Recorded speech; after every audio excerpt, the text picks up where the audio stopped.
at You Should Be Dancing, and we started talking about 8-count circles. So the first thing we did is start talking about how the connection on the closed side of our body changes if we're going to be, say, belted and doing 6-count, where we expect to stay more or less side by side the whole time, versus we want to move to something that's going to have a little more space to stretch. And we talked about making sure that we're connecting with kind of the wrist and forearm and keeping this hand really relaxed. You don't want to be paralyzing our follow's spine by like putting a lot of pressure on their spine.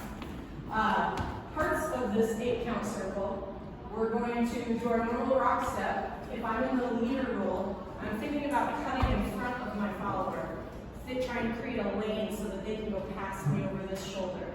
We're still trying to stay connected and close and travel together on the closed side of our body, even though we have a little more space here. So notice I haven't like extended my arm all the way. I'm still trying to keep my partner close to me, even though my hand has moved around.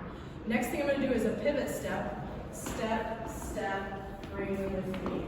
Shoot, cut in front, pivot, and bring with me. Cut, shoot, do that. Step, step, bring with me. Shoot, shout, do that. Things I want us to think about as a follower. Try not, I was feeling some followers who race against my arm here. If you're actively creating more distance, it's going to be hard for your leader to bring you along with you. So you're doing a great job keeping this really relaxed right now. I tend to aim for like trying to have as much contact with this arm as possible. And so if I'm here, we talk about like different ways that might look based on our relative heights and body shapes. We also talked about the size of the steps we're taking. The more you want to travel, the more you want to rotate, the smaller you want to step. So if I'm trying to make this go, shoot, get it out, rock, and come 360 degrees, I don't want to take huge steps, because otherwise my follower has to chase me around. I want us to be stepping underneath each other and sharing this axis.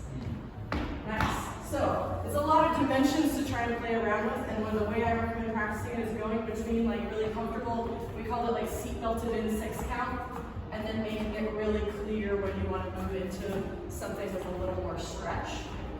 Can you show us when that stretch happens in the